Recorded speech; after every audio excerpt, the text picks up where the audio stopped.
Investigation is still progress. আমাদের চার্জশিটটা ready হয়নি। 90 days আমাদের কমপ্লিট হয়ে গেছে। Statutory period is over, so the court has been granted the bail. তদন্তকারী officer নিজেই ছিলেন, তিনি কি বললেন? উনি বললেন কি আমাদের ইনভেস্টিগেশনটা এখনো চলছে, ইনভেস্টিগেশনটা আমাদের কমপ্লিট হয়নি, সো আমাদের কিছু বলার নেই।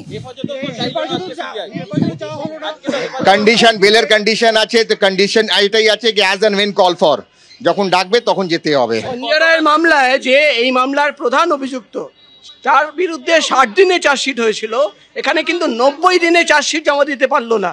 তাহলে কি একটা বড়সড় প্রশ্ন উঠছে না সিবিআই তদন্ত প্রক্রিয়া নিয়ে? এর আগে একাধিকবার বলেছে সঞ্জয় রয় কি হয়েছে, ওরা চার্জশিট দিয়েছে, কি ইনভেস্টিগেশন করেছে, ওরা চার্জশিটের মধ্যে আছে।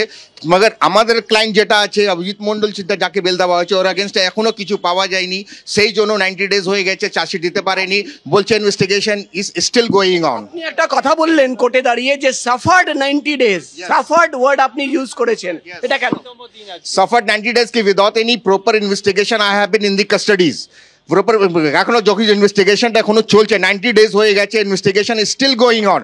এখনো ইনভেস্টিগেশনে কি এসেছে, কিছু কি আসলো না, সেটা কিছু বলেনি টিল টুডে। গ্রেফতারি নিয়ে প্রশ্ন তুলছেন? ইয়েস, গ্রেফতারি নিয়ে কি এখনো ইনভেস্টিগেশনটা চলছে, 90 ডেজ হয়ে গেছে, ইনভেস্টিগেশন চলছে, চার্জশিটটা দেয়নি, তার মানে এটা ইনভেস্টিগেশনটা কমপ্লিট হয়নি। ইট মিনস ইটসেলফ কি ইনভেস্টিগেশন যেটা চলছে সেটা আমার এগেইনস্টে কিছু নেই। কিছুদিন আগেও বলেছে যে টালা থানার মধ্যে কিছু হয়ে থাকতে পারে, সিসিটিভি ফুটেজের কথা বলা হয়েছে, কল রেকর্ডিং এর কথা বলা হয়েছে, অনেক বড় বড় কথা বলা হয়েছে। বারবার সিবিআই একটাই কথা বলে যাচ্ছে কি আমাদের ইনভেস্টিগেশনটা চলছে, আর ইনভেস্টিগেশনটা আমাদের এখনো চলছে, মানে তার মানে ইনভেস্টিগেশন 90 ডেজ হয়ে গেছে, investigation is still going on. তো what investigation is there we have been not find till today. আজকে কি অভিজিৎ মন্ডল বেরিয়ে যাবেন? আজকে বেল হয়ে গেছে, আজকে উনি বেরিয়ে যাবেন।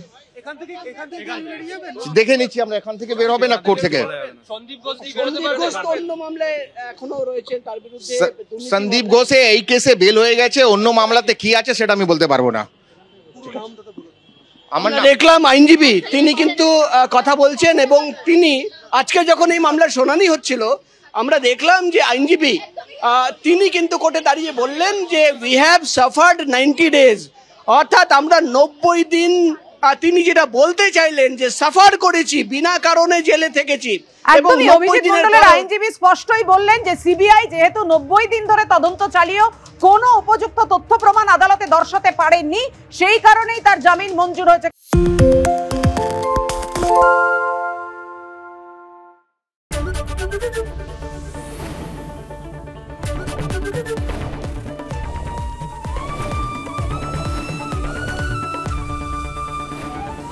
এবিপি আনন্দ, এগিয়ে থাকে, এগিয়ে রাখে।